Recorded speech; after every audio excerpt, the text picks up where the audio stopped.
Welcome to Fandom and Wellness, a podcast about the complex relationship between fandom and mental health. Disclaimer, we are not psychiatrists or psychologists. We are just fangirls with a vested interest in mental health. I'm Arkeida. I'm Jenny. And I'm Danielle. And on this episode, we're going to be talking about Birds of Prey. Yay! The Fantabulous life of what? It's now a Harley Quinn, Birds of Prey, and the Fantabulous Emancipation of Harley Quinn. One Harley Quinn. Wait, Harley Quinn's name is in the title. Whatever. They changed it because they thought it would make better sales at the box office. Whatever. If it had her name at the beginning. Yeah, because they claimed that it bombed opening weekend, even though it did not. It did not. There was every fucking article was it bombed. I'm like, how did it fucking bomb? It made less money than Batman v Superman, which has two extremely popular superheroes. Like, you know what I mean? Like, well, isn't Wonder Woman also in that? Yeah. Yeah, so I'm saying like 3. Yeah. Anyway, so I wanted to talk about our favorite scenes from the movie first. I think that like the scenes that stood out the most to me were the action scenes, which is, I think it's just hilarious that this female-led superhero flick is like has the best like action scenes I've seen in like a superhero movie or even an action movie in like a long time. Yeah, definitely. Especially the scene where Harley Quinn goes into the police station in her disguise. In that disguise, I was like, is that Arkeida's outfit? Honestly, I thought about wearing something like that, so it's canon now. Oh my god. Just so might see me at Dragon Con in that outfit. Yeah, your Dragon Con lineup is just going to be outfits from that movie, I feel like. It probably is, and I'm really upset that there's only one Harley Quinn meetup. Aw. You'll find a way to be in as many photos as possible. Oh, you better believe it. Another fight scene, the action scene I really liked was the one where she was roller skating behind the motorcycle and then the cars. Yeah. Towards the end. That was kick ass. Because I don't think I've seen a scene like that. No. Ever before.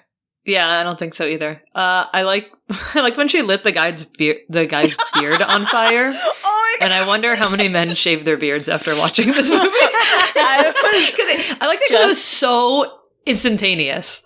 Yeah. Yeah, I was just out for Valentine's Day. And the bartender was making our drink, and it required fire.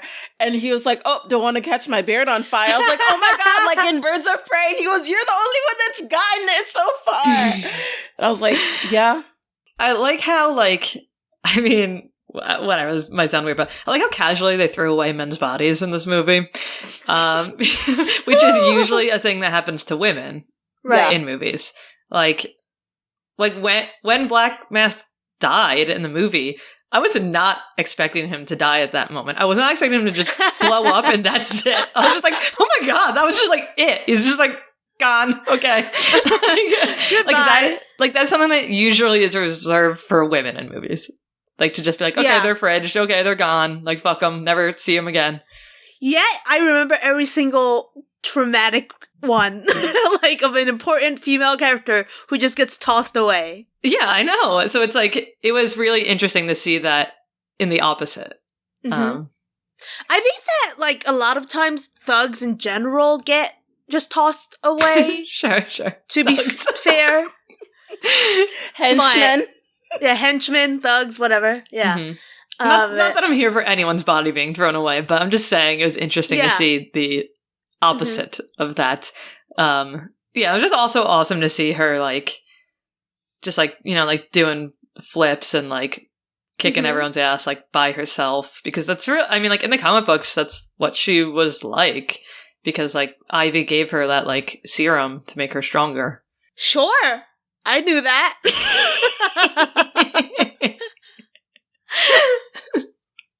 Yeah, and like I'm like, oh, that's why she was part of the Suicide Squad, because There was no, like, none of the people in Suicide Squad. I was like, why are any of them in this movie? How are any of them gonna defeat the bad guys by themselves or together? Yeah, I didn't see it. Oh, good. I'll see it eventually, maybe. I don't know. Take your time with that one. I also really liked when it was such a cool move when the Huntress, when they were sliding down that giant slide, attached to the top of it and then dropped onto a bad guy and just stabbed him. And I'm like, whoa, you can do that? Have you never done that in a fun slide before? Who do you think I am? Jenny, Huntress? you're missing out. Jenny! I love that Harley was like, you're a badass. That's so wild. Oh my god. Yeah. And I loved all of like the breaking of the fourth wall. Where Harley would just like all of a sudden look at us and just be like, God damn it. And then she would do like random psychological analyses. Analyses? Yeah. Analyses. Yeah. Analyses. Yeah. I think, like during Roman's standard monologue that every villain does. I also liked when Cassandra Cain was like, how do I become like you? Like, just like you? And she's like, you can't. Because no one's like me. Which I like that message because she went through her entire history and like, that's true. No one has lived the life that you have lived. Yeah. I obviously love Bruce because that's just my dogs. Her just like kissing them and stuff. And I cannot remember what the beaver's name is, but I was like laughing so hard because the beaver is in her like comic book that Amanda Connor and Jimmy Palmiotti did. Yes. Mm-hmm. Do you remember the name of the beaver? I don't remember the name of Beaver. I'll have to pull a comic book from someplace. But the entire time I was like, oh my god, the beaver's in it. And my boyfriend was like, what? What the fuck? And I love that they don't show quite as much, but she does have conversations with this beaver, like, even though he's not he's responding to her, but he's not responding to her. You know? Yeah. Okay. It's like an I don't even know. It's like an it's like an inner dialogue. Inner dialogue. It is with another person, technically. Yes. Another beaver. Whenever a new person would show up and it would be like list of grievance. And I'm sure you guys are dying at the voted for Bernie. Yes. And I said to Ben, I'm like, I wonder how many people who like adore Harley Quinn will vote for Bernie because of this movie. And I also, as I was watching that, I was like, I know a ton of fanboys that are going to be butthurt, not only for this movie, but they're going to see voted for Bernie, and they're like, Yeah, I think there's been, like, articles about it, and I'm like, just come and shit. Yeah. Like, Here it's for not it. a big deal. Yes, I support it. Also, it's funny because, like, I've seen articles that are like, how did Harley Quinn vote? Because ex-cons, a lot of them cannot vote in our country. And, like, maybe this is, like, a future world where Bernie's already the president. I think there are 2 states where you can vote if you've been convicted. If you've been convicted and served your time once you're released, you can then register to vote. And I think they're both Bernie states, like Vermont or New Hampshire or some shit like that. So some shit like that. I'm sorry. P.S. Everyone should be able to vote even if they're in prison. Anyway, what was your favorite list of grievance? Frito Kahlo looking motherfucker. That was pretty funny. That one was hilarious. I felt so I couldn't stop laughing at that one. I think that one was the best because it was unfortunately very accurate. Because it's like every grievance you like did a doodle over them, and I was like, oh my gosh. Yeah. I also thought it was interesting that one of the people who had a grievance against her was mad at her because Joker tattooed his face. I'm like, okay.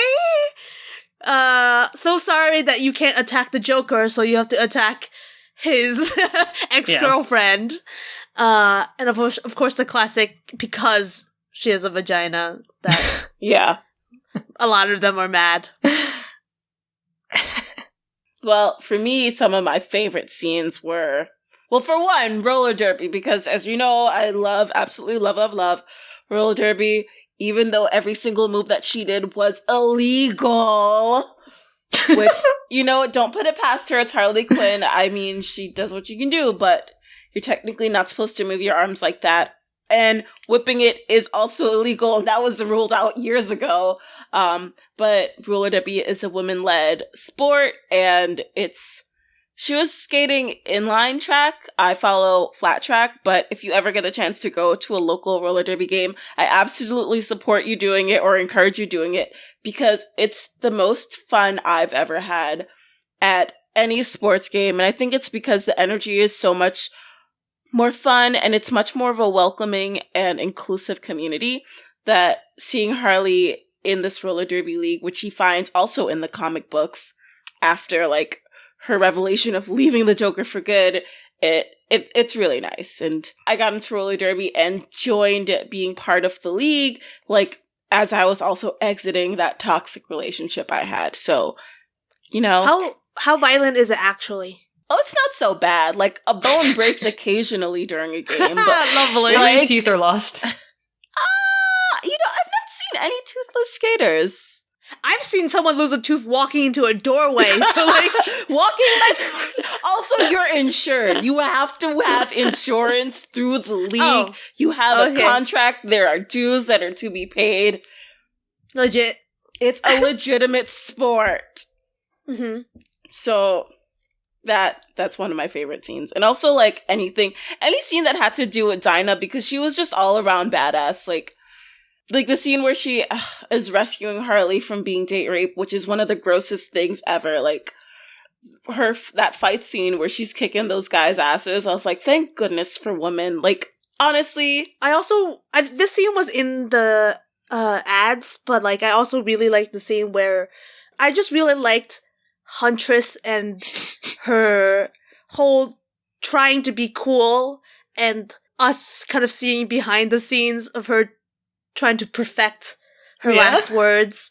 And also when people call her crossbow or bow and arrow, she gets so mad. It's just so good. I'm not 12. Okay. I know, when she said that, I was like, damn, no, I want a real crossbow. What am I doing using a bow and arrow? Not an elf. Yeah. I love that she was she's like, this girl's got rage issues. And she's like, I don't have rage issues. And then Dana's like, whoa! Dina's face was perfect. Yeah.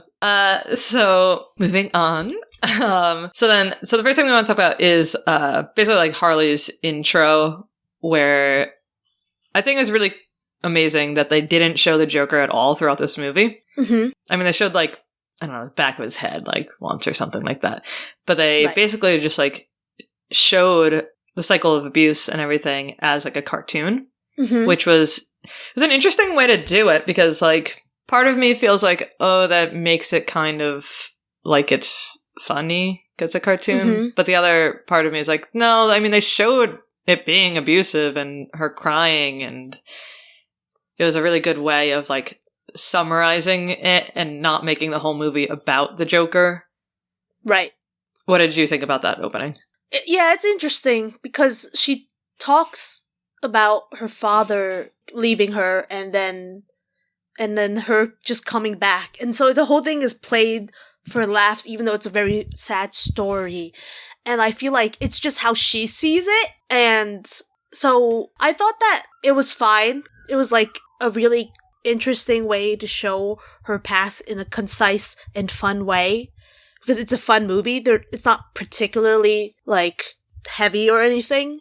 For how heavy it actually is, it's not that heavy, which is really what Harley Quinn is. Yeah. And that, I mean, it's kind of brilliant because that is how people have viewed her forever. This character is so funny and silly and chaotic and blah blah blah, but it's actually it's very traumatic. Right. And a lot of people that do end up being very funny or lighthearted are usually the ones that have a lot going on in their lives, and they use comedy as a way of coping with trauma and stress. That's true. So yeah, so then, like, as Arkeida was mentioning, like, you know, she leaves the Joker and does her own thing, like, joins, like, roller derby and everything. I thought it was amazing that they showed her roller derby friends basically, like, talking about how, oh yeah, she's just going to end up with the Joker again, so that she basically didn't end up wanting to tell anyone that they were even not together anymore because she was feeling so much shame about it. And like, she told Dinah randomly because she was like super drunk. And that's like something we talked about in our second to last episode about unhealthy romanticized relationships. It was a really good way of showing the cycle of abuse. Right. So I like that a lot.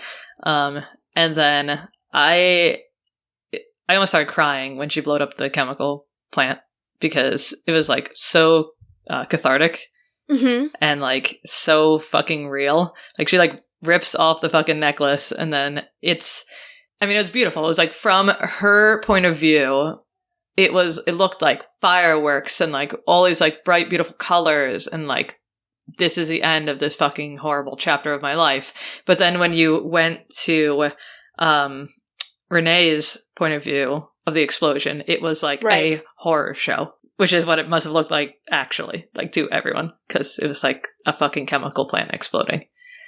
Yep. So. I was just thinking about, you know that thing where you can see like smells as colors and stuff? Mm-hmm. I think it would be interesting if she had that. Synthonation? Yeah. Oh, maybe. I just thought of it. I just loved how drastically different the explosion looked from Harley's point of view versus the rest of the city's point of view. I wanted to go into the female friendship that's in this movie, because I think they do it in a really genuine way, in a way that is like not super forced and unique within each relationship. Like when Harley and Black Canary like bond a little bit, and then afterwards, like you were mentioning before, like Dinah ends up saving Harley, and then later they run into each other again. And I don't remember what Harley says to Dinah, but Black Canary's just like, "Oh yeah, you're that girl no one likes," and she was like, "Yeah, that's accurate." Yeah, the dialogue is actually genuinely funny. Unlike in like Suicide Squad, and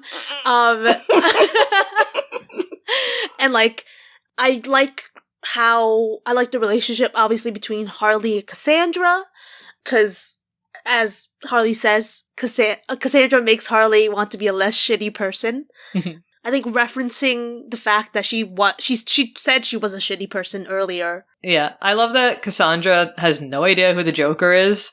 And like when Harley's like talking about him, she's just like, sounds like a dick, which is like something like any of your friends would say about someone who treated you real shitty.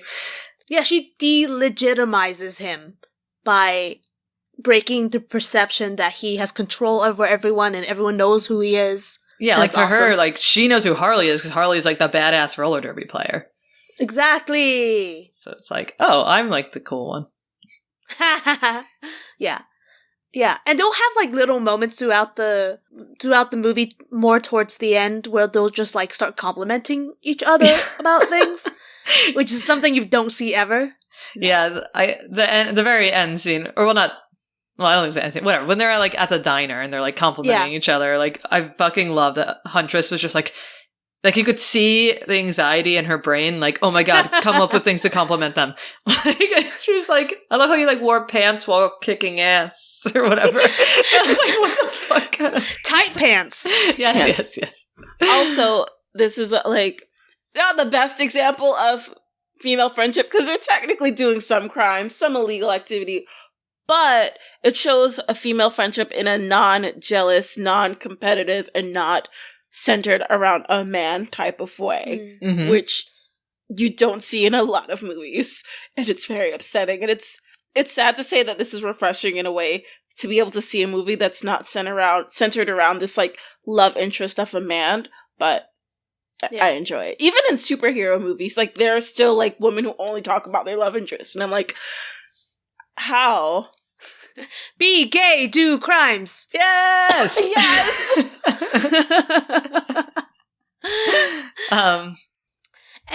And the reason why these female friendships are written so well is probably because the movie's written from the female gaze, Gaze. And because it's written by women, it's directed by women, it's produced by women, generally, and like we don't have the same like sexy shots that we see in other movies. Suicide Squad. Whoa, Suicide Squad. As shitty as it is, I still enjoy watching that movie, mostly because it is shitty. But all of Harley's costumes, her only costume that she ever gets to fucking wear outside of her, like, orange jumpsuit is just so cringe. Yeah, and also, like, her, what's that video game? Arkham?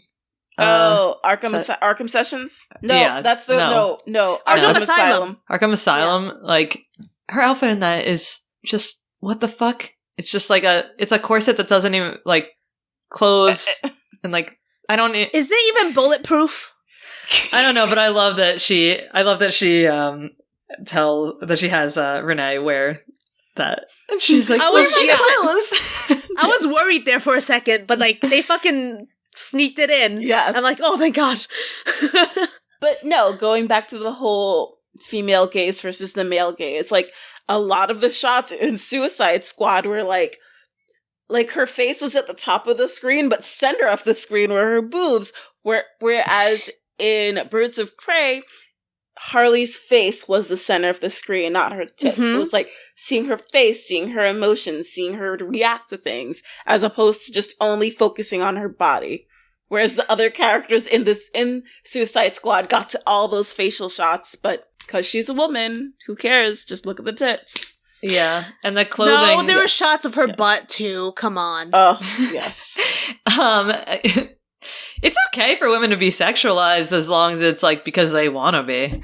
And this movie did this movie was like, yeah, they're sexy, but it's not gonna be because like men need to only like them because they're sexy. So like, yeah, like the clothing was like super fun and functional. I was like almost screaming during the Marilyn Monroe. Oh my gosh! Diamond Star Girl. Yes! Yeah, during that scene because I was just like, oh my God, they turned her dress into a jumpsuit. So fun, so good. And I was like, Arkeida's 100% gonna make that. That was the first one that I wanted to make. And I said to Jenny, there's something I want to make in this, but I don't know if it's appropriate. And I was like, what were you saying, Jenny? It is the scene where she gets slapped. But I was gonna say, like, usually they do the slow pan down the body for the male gaze shots, and they do a slow pan down in that shot, but to reveal the pants, which is good. Yeah. I was like, oh my God! Yes. Pretty good. Not only that, like, the whole hair situation, for Suicide Squad to Harley now, like, nobody's hair is perfectly freaking pressed while you're fighting, or at any point. Also, at one point, did she get out of jail or get out of her solitary confinement and find a flat iron? When? Please tell me when, because I want to be introduced to this. Because, like, in this movie, you see where she lives. In Birds of Prey, I'm referring to, you see where she lives. She goes through this very hard breakup, and like a lot of people do with, or a lot of women do with breakup, it's time to change the hair. I've done it. I spent a lot of time changing my hair. Even now, I still change my hair color. I love that she just like chopped her hair off again, not male gaze, because men need the hair to be like long and flowy, like beautiful and blah blah blah. It's like, look, short hair, fucking rules. Functional. Yeah, it's not a Tresemme commercial. Also, it's like, how is she gonna fight with pigtails that are like super long, getting in her eyes all the time? No. Yeah, like the scene where she throws Dinah a hair tie. You can see the frustration, and I think they put that scene in to prove just how ridiculous it is to have women in these fight scenes with long hair. Where do you think the hair goes? Physics doesn't keep it away from your face. if you are fighting and kicking people and bending over, your hair is getting in your way. And so the scene where Harley was like, hey, your hair's in the way, have a hair tie, like, mwah, chef's kiss. That 100% chef's kiss moment. Also, so then with Renee Montoya, who later becomes the Question in comic book series, but whatever. With Renee Montoya, I love that they, like, she's gay, but they aren't like, oh my god, she's gay, let me make two lesbians in this movie make out with each other. Which is like what 100% would have happened if it wasn't directed by women. Right. It's not a big deal. They're just like, oh yeah, she's my ex-girlfriend or ex-wife. And it's kind of weird to see Ali Wong in this movie in a pretty non-comedic role. It was like, oh, she's here. Why not? Yeah, I loved that aspect. I also, like, I mean, as an alcoholic, I appreciated that they kept her an alcoholic in this movie because she is one in the comic book series. And I guess that they're implying in this movie that the reason why she became one is because she got passed over for the job because her partner took credit for her role. Well, I'm sure it's like that plus just a continuous series of microaggressions. Yeah. And so basically, like, I did, like, some research on it, and apparently only 12% of cops are women. Mm-hmm. And only 3% of chiefs are women, and 1 in 10 are managers or like higher ups of some sort. Which is like, so I imagine if you are a female officer, you do constantly feel microaggressions, and like research has shown that women on the force do feel like there are microaggressions against them. And also, like, I mean, the reason why it would be better to have more women cops is because they are less likely to view aggressive tactics as necessary. Yes, thank you. That's all I want to say about cops. I've got some stuff to say about cops. But before I get into that, I want to like kind of piggyback off what you were saying about like aggression and kind of delve into female aggression and unladylike behavior, which you do see a lot of just not only throughout the movie, but specifically in the case of Huntress or Helena Bertinelli. So this is a quote that I found online. I don't even know where I found it. It was like on some Reddit post. And it said, anger can be empowering if you know what's emotionally healthy and what's not. And I think that it's important to understand that you shouldn't suppress your anger. In relation to Huntress, she is a very fueled by anger person because of what's happened in her traumatic childhood experience. And like, it's nice to see women experiencing rage, like we mentioned earlier. Yes. I think it's cool to see women with rage issues on screen. Anger is typically deemed as a masculine emotion, but we're all human and we all experience anger at some point or another. It's just the way that anger in a woman is perceived because of social expectations versus a male. Like growing up, girls receive more negative feedback when they portray aggressive behaviors or aggressive emotions versus boys. And they're seen as toxic and acceptable the older that they get, which then leads to indirect aggression. And it's more socially acceptable for women to be perceived as passive aggressive than as aggressive. Mm-hmm. Yeah, I think that it's because like our society, like it doesn't like allow men to like show like quote unquote like weaknesses, like crying and like those and like emotions like that, whereas women are supposed to show those type of emotions. So like men are supposed to only show like aggressive emotions and women aren't. Right. When there should be a healthy mix. Yep. Everyone should show both.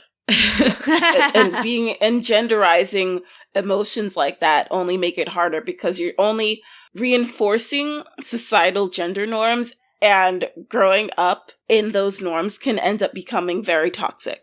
So basically, anger tells us that we've been mistreated or hurt in some way.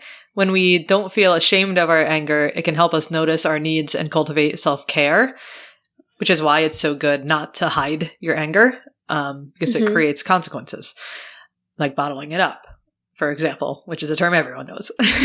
Yeah. Chronic anger can lead to health concerns like insomnia, anxiety, depression. Unresolved and unexpressed anger can lead to unhealthy behaviors like substance abuse, overeating, and overspending. Like we see like Renee Montoya with her alcoholism. Right. And ways to counteract that are healthier ways to express anger, especially when you have to communicate with that person that has hurt or mistreated you, is using I statements. Yeah, that way you're like not projecting with you statements. Like another proactive way of using your anger for good if it's not possible to confront the person that is causing this, is directing it towards activism, which I feel is something that happens a lot within the Black community because there is so much injustice towards Black people, especially within America, that protesting and becoming involved in local government and council is a way of kind of counteracting it. Mm-hmm. That is one way of being able to channel your anger. So it's creating a better outcome for the future. Yeah.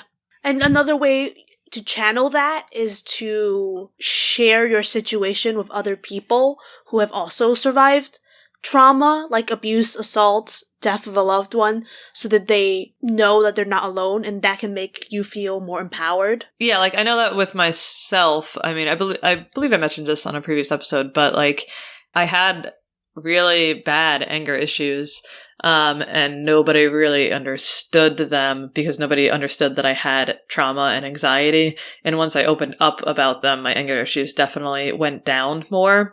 And it's frustrating because it sucks to feel like you have to open up about those things for people to understand you and like almost like respect you. But at the same time, like if you're the one having like outbursts of anger, then you kind of have to open up at some point. Yeah.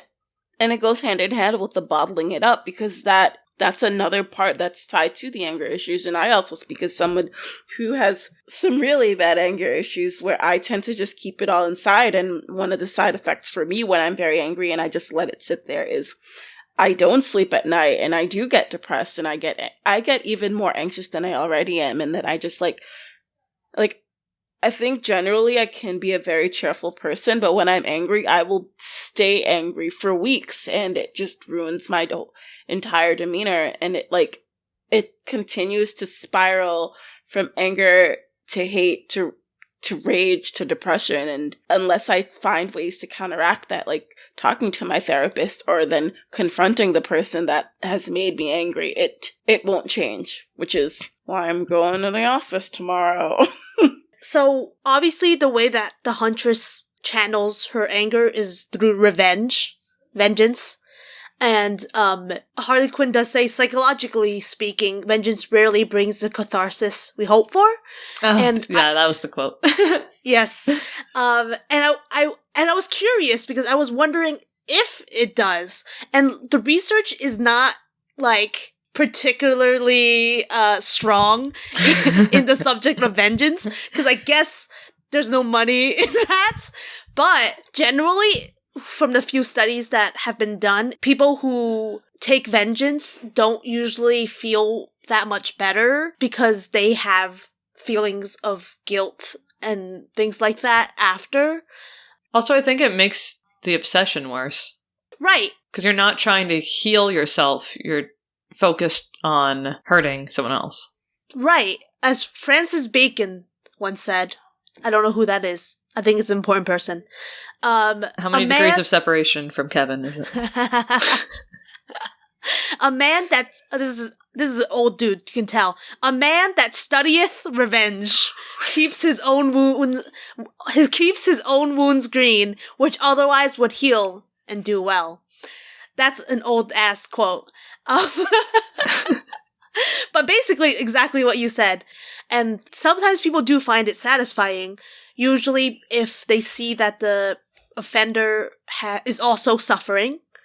And especially if the offender knows why they are suffering and that you caused it. And that's when the vengeance, the catharsis that you feel is higher. So that in the movie, Huntress has to say, "Do you remember who I am?" Yeah. Because she needs to know that they know who the fuck killed them right before they died. But I also feel like it becomes like their their whole purpose for being. Like That's funny. Like that's like Yeah. I mean, like I mean, like I'm not gonna go into it, but like personal experience from someone being horrible to me, like and making like literally their entire life about this, like it's almost as if like once they have their revenge, there's nothing else for them, so it doesn't actually do anything but keep them obsessed in it and want to like keep going, if that makes any sense. Like keep going with the revenge, even though it's like, okay, well, I've already done the thing, but I don't know what else to do, so I'm just gonna keep fucking hurting. Right. For the Huntress, it's like her whole life. Yeah. She doesn't do anything else. She just focuses on training to be the kind of person who can assassinate those people who did her wrong. Yeah, like you need to focus on healing. That's why therapy is great. She definitely would have done well with some therapy.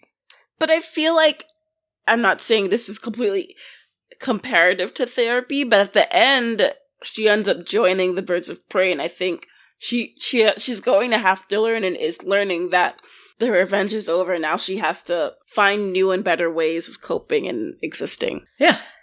That's true. And I think she could never go back to a normal life anyway. Like, she's the possible killer. She's killed a lot of people. Now I'm the Huntress! But yeah, like, this is the logical, like, conclusion to, now that she's done with her killing spree, she has to move on to, like, getting justice for other people like her, or like her younger self. And a lot of people who want revenge want to gain back the power that they lost. Yeah. Sticking on to the topic of Huntress, we know that she's very awkward and lacks confidence within herself, which is why we see so many takes of her in like the bathroom mirror saying, "Do you know who I am? Do you know who I am?" And I feel like so much of that resonates with me as a woman, because a few weeks ago we did the I Am Remarkable Google workshop, and in my head I'm like, okay, Huntress, you just trained to become an assassin, take down all these people who killed your family, and then not only that, are now like part of a vigilante group taking down bad guys of Gotham. Do you know who you are? Like, you are remarkable. Huntress better write that down. I am remarkable. Hashtag Huntress is remarkable. That's so cute. Is that our hashtag? Yes, amazing. But it's the truth, because in so many instances, like just in the workshop alone, like there's so many of us that do all these amazing things and for some reason can't talk ourselves up or have the confidence to say, I did that. I'm really good at this. Just like Huntress is so hard at being like, do you know who I am? Do you know who I am? I'm Huntress. Like, I don't know. That was just something that resonated with me a lot, because you don't see that in a lot of male-driven superhero movies. So I thought, well, that's because most of the male-driven superheroes are white men, so they're already confident. So, like, carry yourself with the confidence of a mediocre white man. Yes, correct. Yeah, and I wanted to briefly just talking about really complex characters that are in this movie. They're complex, and a lot of them are morally ambiguous, or quote-unquote bad women, which you don't actually see a lot of in terms of like them being anti-heroes, because they're usually just good girls or villains. And like, just to define what an anti-hero is, because it is a little vague, it's a protagonist in a story who lacks conventional heroic qualities and attributes such as idealism, courage, and morality. And obviously, like, the definition of a hero has kind of like expanded beyond that, but the more morally ambiguous heroes would be defined as anti-heroes. And most of my favorite characters are anti-heroes. Right. So, the most basic obstacle that comes with setting up a female antihero is that we want to be sympathetic to the antihero, and we see them as likable despite their moral ambiguity. And there seems to be a problem with audiences viewing them as likable when they are not quite, like, perfect. I don't watch Breaking Bad, but I remember seeing a lot of criticism around Skylar White, and how her reaction to her husband being a drug lord was unlikable when it was just realistic. Yeah. So it's just interesting to see that. Yeah, and while I don't want to focus too deeply on this in this episode because we are doing an episode with Andrea Letamendi on borderline personality disorder, one of the reasons why she could be viewed as unlikable is because she does exhibit symptoms of borderline, which is a very highly stigmatized disorder, which is why I only feel comfortable doing an episode on it with an actual psychologist on. So basically, borderline can often occur based on like early childhood trauma, which we see from her being abandoned by her father and then abused by nuns. Yep. She also has PTSD and compounded trauma, both from the Joker and also from being in like solitary at Arkham and from like guards and stuff abusing her while in the prison or mental hospital, whichever one Arkham technically is, whatever. Yeah. Whatever. She has unstable relationships.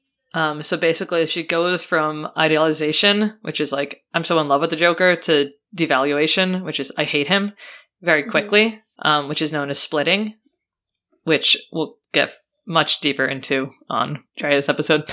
She has impulsive self-destructive behavior, such as blowing up the chemical plant, or like cutting her hair and getting tattoos immediately after her breakup, and she's like crying while she does those things. It's a little bit different than like, if you're like, okay, I'm ready to go to the salon, and then you're like, yeah, I look great. She's like not psyched when she's doing it.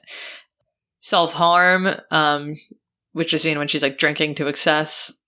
One of the most telling scenes is when she disassociates when Black Mask slaps her, and that's when she goes into the Marilyn Monroe scene where she's singing in her head. Yeah. She has a fractured image of self, where she like, it's basically when you like view yourself as like evil or shitty, which it was striking to me when she said to Cassandra that Cassandra makes her want to be less shitty instead of a better person. Just like the wording in that made me feel that way. Like when she was talking about her relationship with Mr. J and saying no one can be like her, like people with BPD tend to feel extremely misunderstood and like no one in the world is like them. Which like, yes, I understand in that scenario. Yeah, like no one's quite like Harley. But as we talked about on the unhealthy romanticized relationship episode, there are plenty of people who have been through horribly abusive experiences. Right. She has like a fight or flight mentality. Some things that help with that would be like mindfulness practices and learning to tolerate your emotions, which we've talked about a lot in this episode, like feel your feelings. What exactly is a fight or flight mentality? So a fight or flight response basically occurs when someone like perceives an event as harmful or like an attack or a threat to survival. So do they just like have that a lot? Yeah, it's basically like instead of being able to have like a healthy conversation about what's happening, like your instinct just immediately takes over. I see what you mean. Because when you have borderline personality, you have a very hard time having control of your feelings.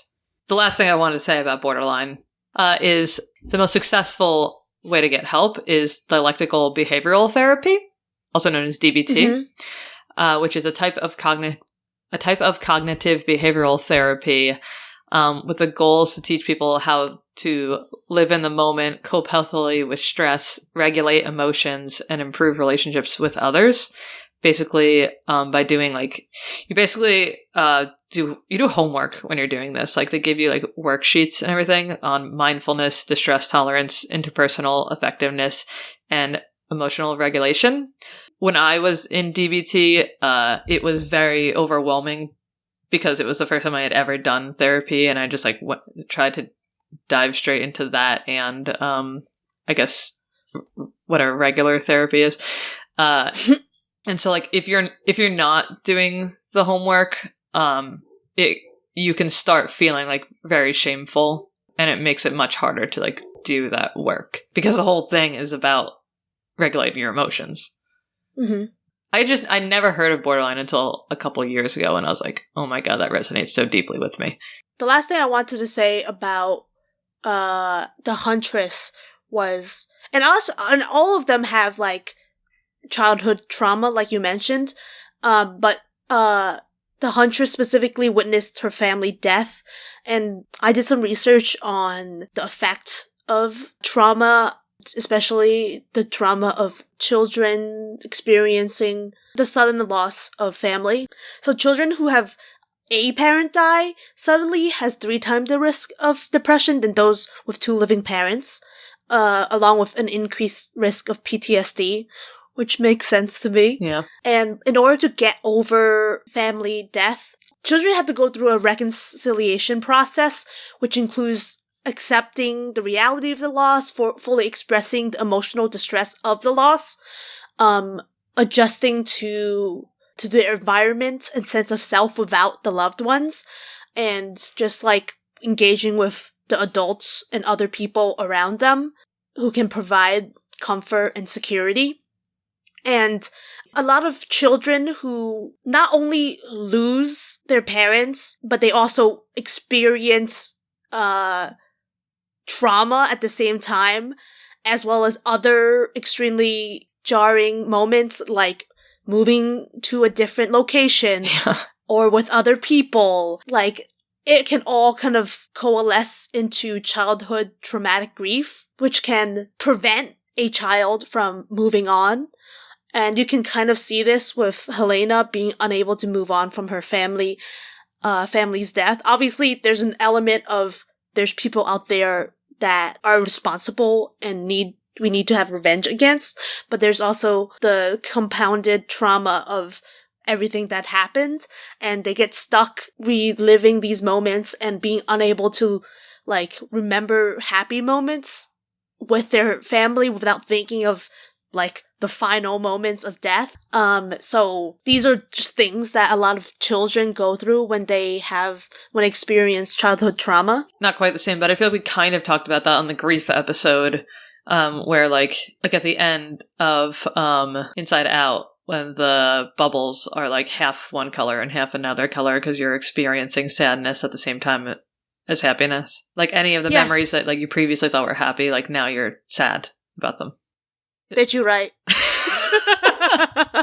And I will say that towards the end of the movie, during the big fight scene when they're fighting off Sionis and all of his goons, Helena does give Cassandra the purple card that her brother gave and says, you're too young to be seeing this. Hold on to this and you'll feel safe. So she does have some understanding of what's happened to her, and that this isn't something she would want another child to be put through.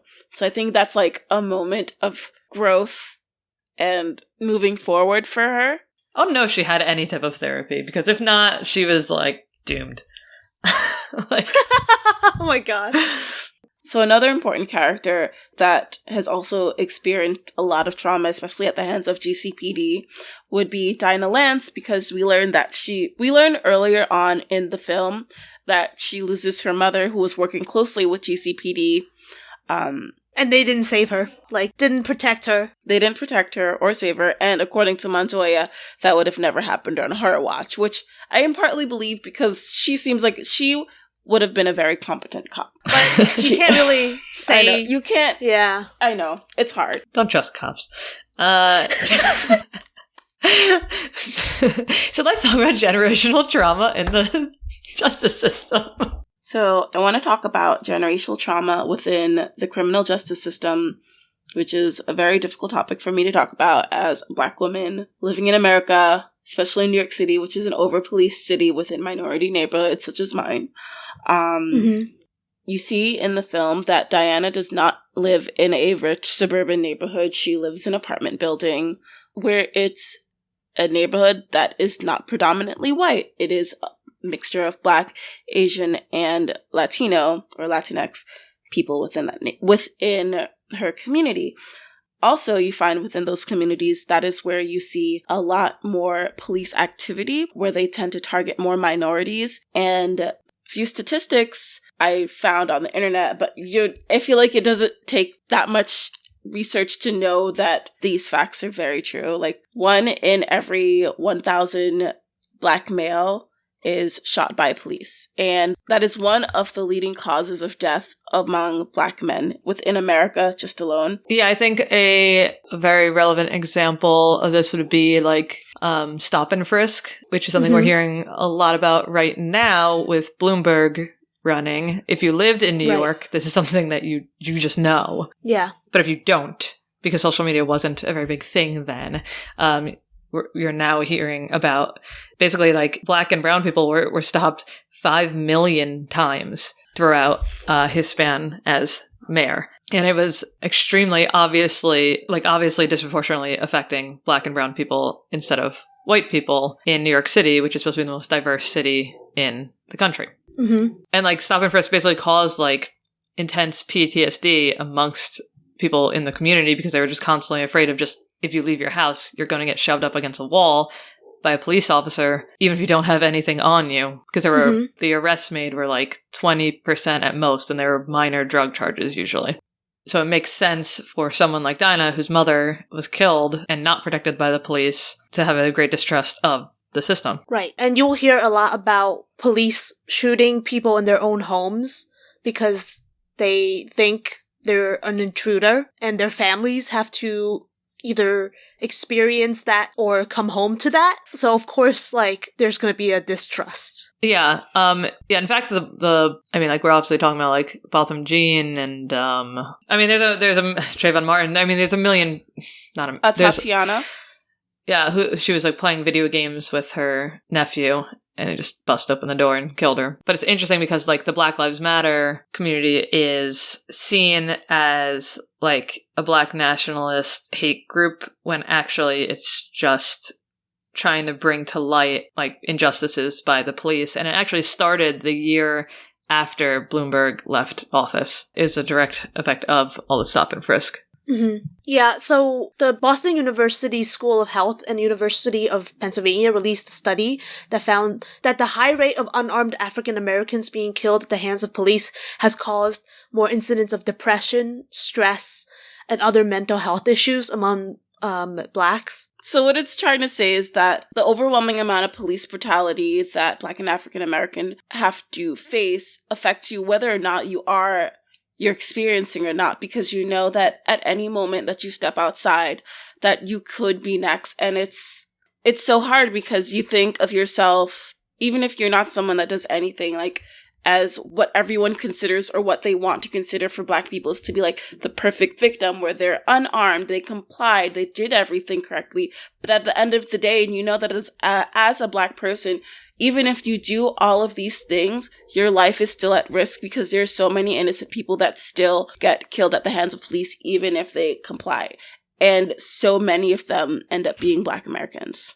Yeah, I, on my like weekly Puffcast thing that I do on Instagram where I talk to people about like Hogwarts houses and their mental health, I just spoke to my friend Nicole, who's a Slytherin, about basically how being a Slytherin mom of a young Black child has like affected her. And so she went into how basically like while she was pregnant, before her child was even born, she was like worried about him becoming a hashtag, and how she has had to have talks with him about how you interact with police properly, and just all these conversations that a white parent would never even think of having to have.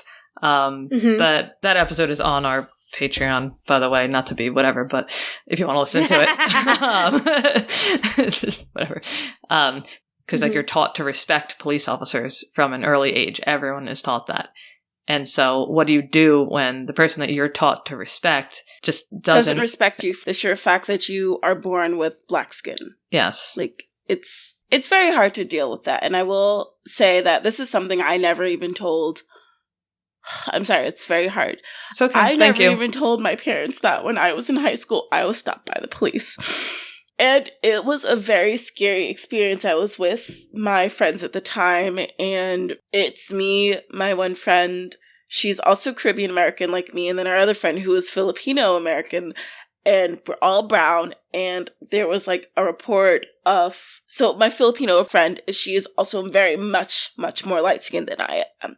So they had a report of four Black girls that stole something on a train. And I'm like, okay, well, for one, there's 3 of us. One of us isn't even Black. So why are we being stopped? And we were not allowed to leave the subway. We were told to stand there for at least 30 minutes. I probably was only like a junior in high school. And I remember like I had just gotten this really nice watch from my dad. And I kept getting questioned about, where'd you get this watch? How do you afford it? Blah, blah, blah, blah, blah. And I'm like, dude, my dad's literally, I wanted to fucking tell this guy off. And I was like, you know what? Don't say anything. I'll just said it was a gift. But I'm like, I'm sorry. In my head, I wanted to be like, my dad's a fucking accountant for like large people, like make more than you do. So why are you pulling me over and stopping me? I'm literally on my way to go. And this was me on my way to go to like the Bowery to buy tickets to see some band. And in my head, I was like, wow, I'm actually innocent right now, but who knows what could happen because this guy just wants to question me and assert his authority over me. And it's something that I've honestly I don't think I've ever said this to anyone. And it was so scary because in my head, I'm like, I just want to get through the day. All I want is to do is see this band. Why am I being stopped by cops? Like, I've done nothing wrong. I'm really sorry that happened. Thank you for sharing it with us, Arkeida. That's fucking horrible. And it's just one of those reasons where it's like, they even realize that even though they're wrong because they've stopped the wrong person, they still continue to do this. And it's like, you wonder why there's such a lack of justice because you allow so many actions like this to continue on. And then when it comes to light that they've actually done something wrong, instead of like saying, oh, it's a few bad apples, like get rid of those people. Like you can't protect them. Yeah, I mean, that's why there's so many wrongfully incarcerated people in the system still, because even when judges and prosecutors and everyone realize, they don't want to admit that they're wrong. Mm-hmm. And so they don't let them go free. So they keep them in prison for decades. So yeah, let's move on to something else because I hate thinking about cops. Yeah. Well, we haven't actually talked a lot about Cassandra Cain yet. She does not partake in many of the action scenes, but but she's a very important character with a diamond in her tummy. Yeah, what's your favorite part of this movie, Jenny? Yeah, I love that the whole movie revolves around getting her to shit out a diamond, which is very unladylike, which I love. Yeah, it's so funny that you pointed that out. I was like, oh my god, that's amazing. Like, because girls aren't supposed to poop. Yep. I do like 3 times a day. I love talking about pooping, but so I love this. Eat a vegetable. So what we wanted to talk about with Cassandra is the fact that she's in this movie, that she is a foster child, because we're mainly talking about trauma related to children in this little section of our podcast. So people who don't know, like basically the primary goal of foster care is actually reunification with the family after like the family has gone through counseling or rehabilitation or whatever they need to do. It's not actually usually to just totally take away a kid and never give them back to the parent. There's over 400,000 kids in foster care, and a child in the US is 15 times more likely to be abused in their home than in a foster home, which interesting. I think that's an interesting thing because most people view foster children as like, oh, like they're so bad and they're going to get abused in foster care and like that's such a horrible system and blah blah. And it's like, well, actually, like foster care is good because it's taking them away from abusive homes. A foster home is basically with family versus in the system still, right? Like, is there? So there's, so there's different things. So basically, like when you go into foster care, like you're in a group home, and then a group home, yes. You can, so like kids can either be placed with a family. Mm-hmm. There are situations where there's like emergency homes, and that's like basically someone can sign up to be like to have like their home available 24/7 for like if there's like a child's abused and they need someone to go immediately, and then someone will like the police will take them there. Yeah. And like they're like sometimes they're there for like just like a couple nights to like a couple months. Then there's also like you can go to a foster home for like a couple months to a couple years. Fostering to adopt is like the least likely, obviously. Mhm. Most kids who are in the foster care system are not eligible for adoption because, again, the goal is to reunite with a family. Right. But there are over 100,000 kids in the foster system who are eligible to be adopted. And only about 7,000 a year are adopted. Wow. That is nothing. That is, yes, it's really, really extremely low. Yeah. There, more than 20% of kids in foster care are actually under age 3. So if you're someone looking to have kids, please consider fostering. It's better for the earth, also. It is. Foster parents also have like a whole team, so you're not like doing it alone. Like depending on like if you're fostering to adopt or just fostering whatever, like there's caseworkers, there's educators, there's mental health providers. Obviously, the court is involved. Basically, like if the child's biological parents are alive, you will have to usually encounter them and have a relationship with them. But like none of these are bad things. It's not bad to have help, like the old saying, like it takes a village to raise a kid. Mhm. And you also have to like complete a certain amount of training every year, depending on the state that you're in, which again, not a bad thing. And all parents actually kind of should have to do that. I think. Yes. There'd probably be less. I think there'd be less kids in foster care if all parents had to do mandatory training. Just saying. So with Cassandra, she's actually like a teenager who seems to be closer to aging out of the foster care system, which happens between ages 18 to 21. Well, I think she's like 13. She's 13? Okay. Yeah. Well, the older you are when you are in foster care, the less likely of a chance you have of being adopted, which makes sense because people want babies. So I want to talk about statistics here because it is actually just wild. So 23,000 kids age out every year, and 20% of them become instantly homeless. So 75% of girls and 33% of boys receive government benefits for basic needs, which is like... As foster kids? No, when they age out. Oh, when they age out. Okay. When they age out.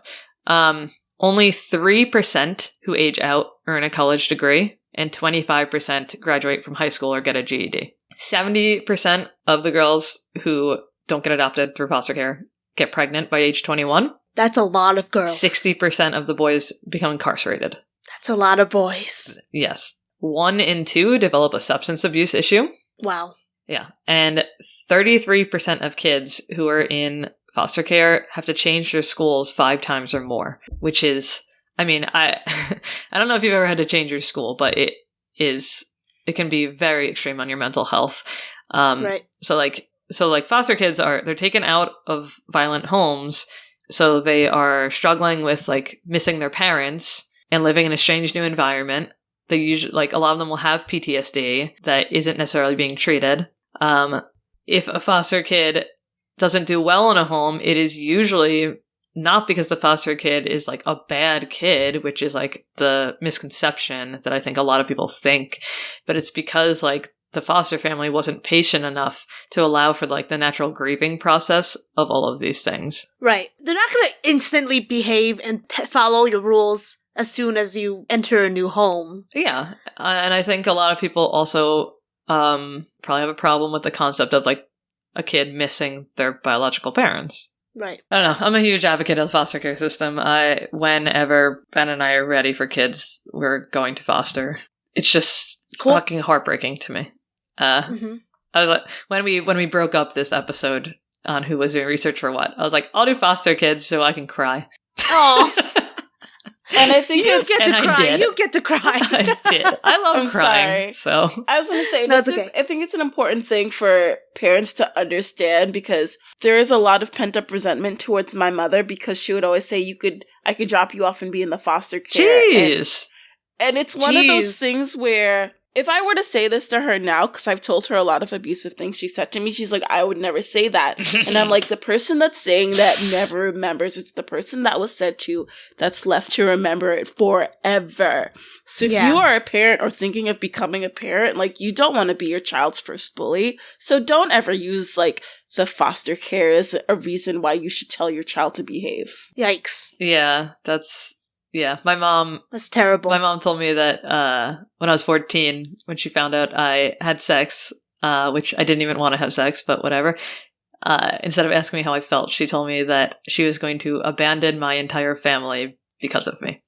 And I recently confronted her about it, and just like your mom, she said that never happened. But then she ended up apologizing, so that's good. That was good. But then she ended up telling me how much I hurt her. And I'm like, I was 14. There's no. You cannot, I'm sorry, a 14-year-old is never at fault. I'm sorry, they're not. No, like, they're a child. You as a parent signed up for everything that happens throughout your childhood's life. Like, kids are difficult, but... I will always blame parents for how children turn out. Yes. Yeah, and I mean, I was very empathetic with her during this conversation, which I'm sure she appreciated. But it's just like, look, at the end of the conversation, it is never the 14-year-old's fault. No. Foster care is a fucking bummer. Let's adopt more kids. Going back to Cassandra Cain, yes. I don't know much about her other than she is a Batgirl in the comics. Mm-hmm. Do you know more about her, Arkeida? No, that was a copy and paste. I'm sorry. God damn it, I was like looking up things about Cassandra Cain, and I was like, I honestly don't know that much about her either. Well, I know a lot of people were like mad that her character was different. Yes, I do know that, but also at the same time, from whatever research I saw, like, a lot of the traits about the original Cassandra Cain were kind of racist, so I'm kind of glad they did that. Yeah, she didn't talk. She was mute. She was a martial arts master, which she is not at all in this. So it is kind of refreshing to see that, like, she doesn't like to follow the rules. She's a thief. She's she's not a goody two shoes. She's it's cool. As I saw earlier on the train, there was someone on with a button that said the wrong Asian. And I'm like, oh. I will say, I do think it's a little problematic that they made her like a thief and stuff because she's a foster care kid, which is not true. Right. For love of fuck, not true. I mean, it would have been cool to have like a mute character just because, like, if they were doing sign language and stuff, but it's fucked up to have it be the Asian character. There's an Asian character in The Boys that doesn't speak, I think. And I'm like, nope, no thank you, goodbye. Yeah. No, it should not be the Asian It doesn't have a fucking name. Also, little fun fact is the actress Ella J. Basco is Dante Basco's niece, who's Rufio from Hook. Yeah, I saw that and I was like, wait, what? Talent runs in this whole family? That's funny. Cassandra. Yes.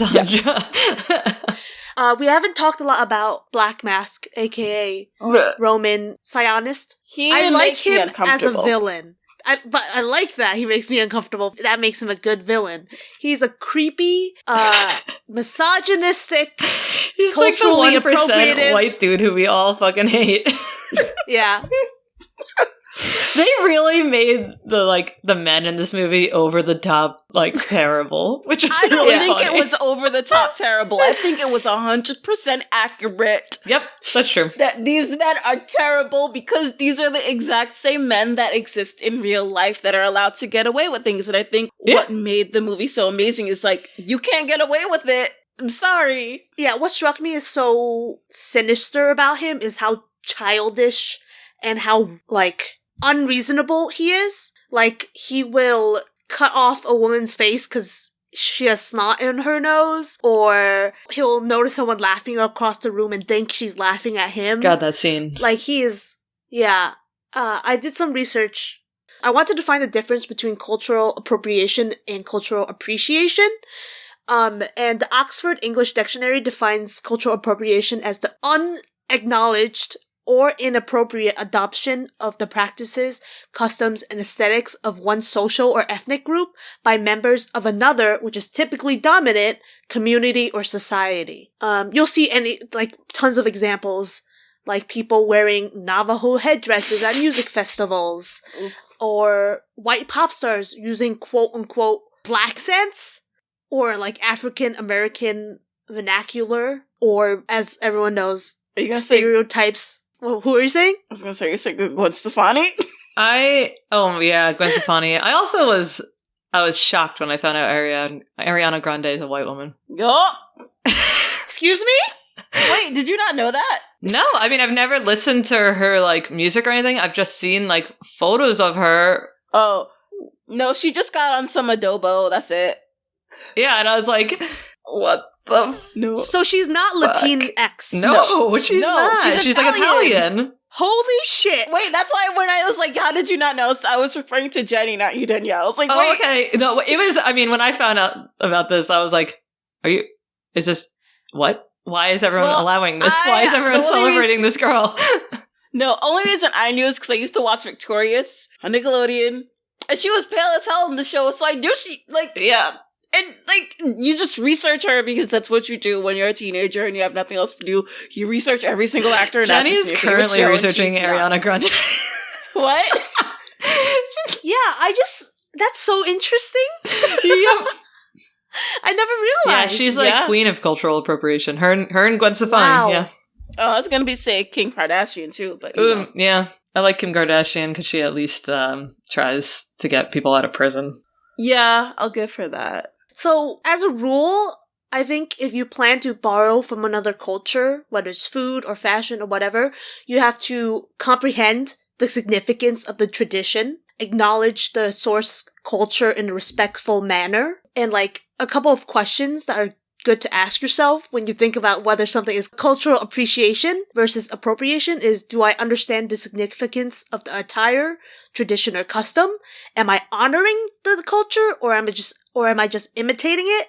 Will my participation in a specific custom result in a cultural exchange, or will it just perpetuate stereotypes and hurt people who belong to the culture? And am I doing this as a personal opportunity to interact and experience another culture, or am I just doing it for a photo for Instagram?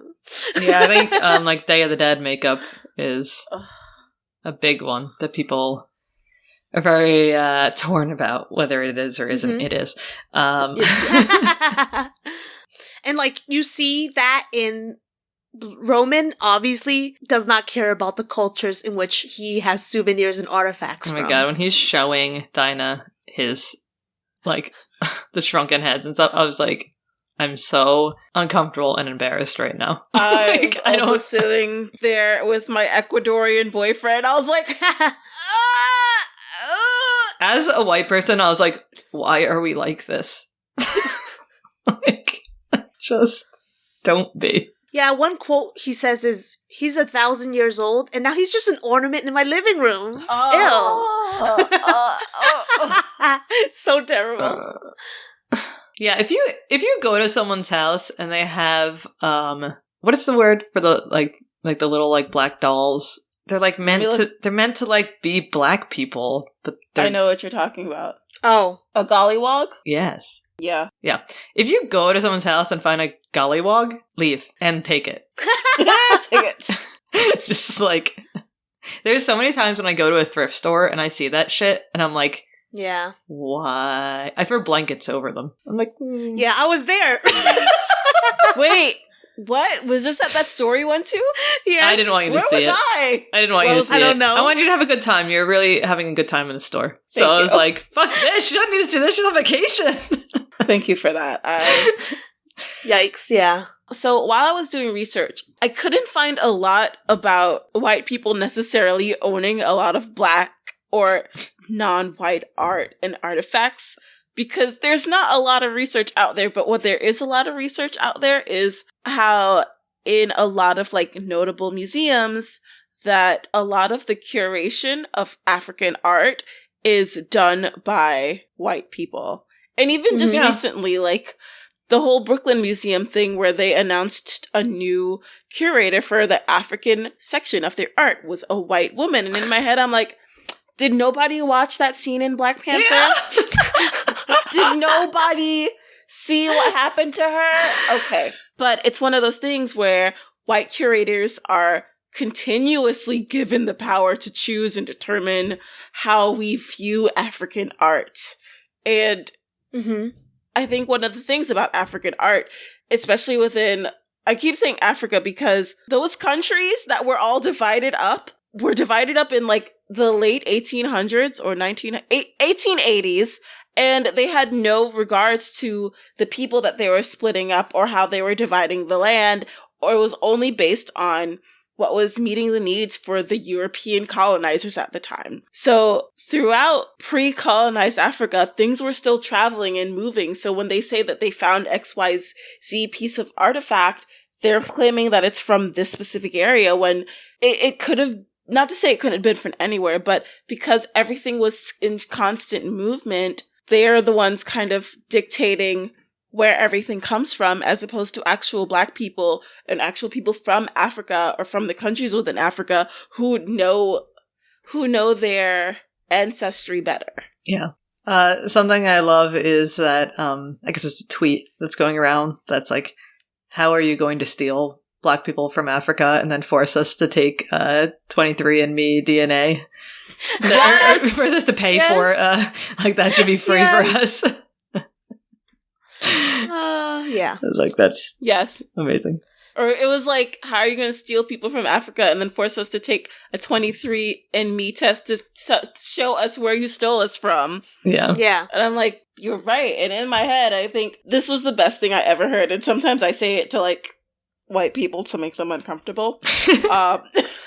When they're going on and on about like where they came from, I'm like, you want to know what you'd find if you went back and far enough in my history? Some receipts for the people they bought. Yeah. And it's sad, but it's the honest truth. But getting back to African art and cultural appropriation, one of the things that I found online, which comes from like a French word, is negrophilia or negrophile. And it's basically the love and admiration of Black culture, but still having the same racist sentiments towards Black people, i.e., it's so weird that this originated in France in like the early 1920s, but still resonates not only there, but now also in America.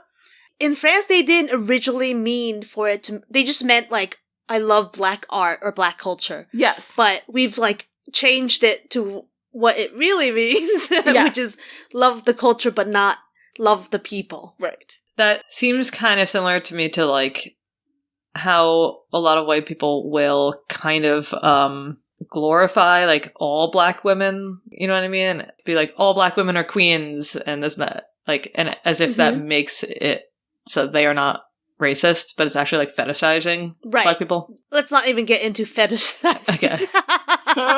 Well, I don't know. Going off of that, there was the whole, like, the bondage, the woman in bondage, like, painted on his wall. Well, that was literally, fetishizing. That's also significant and, like, kind of, like, shows his, like, objectification of women, which is constant throughout the movie.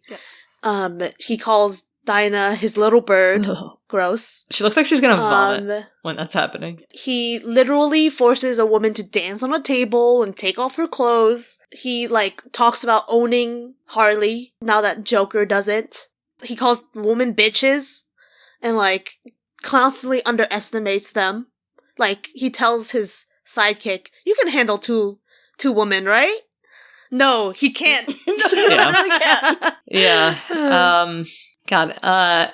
Yeah, and like speaking of his sidekick Zaz, this was probably the only thing in the movie I didn't like, that they were queer coded, which like implies that men who hate women are just secretly gay. Right. Yeah, and it also just makes it seem like gay people are villains.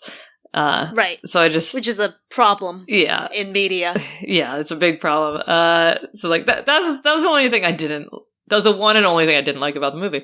But what I did love is I love that it ended on Kesha's woman, because like a lot of the movie like pretty much resonated with like the Me Too movement. Mm-hmm. Every song is by a woman on the soundtrack. I will say that it's a very feminist, forward-thinking film, and it's great to see, or finally see, like, a female-led superhero movie. I say superhero movie within the genre of superhero movie, and seeing women as an anti-hero and not being like this walking the good line, always the lasso of truth. Yeah, they're allowed to be complex in this movie. Yes. The last thing that I want to say is that every single woman that I know that has seen this movie has posted a status about how fucking amazing it is and how everyone needs to see it.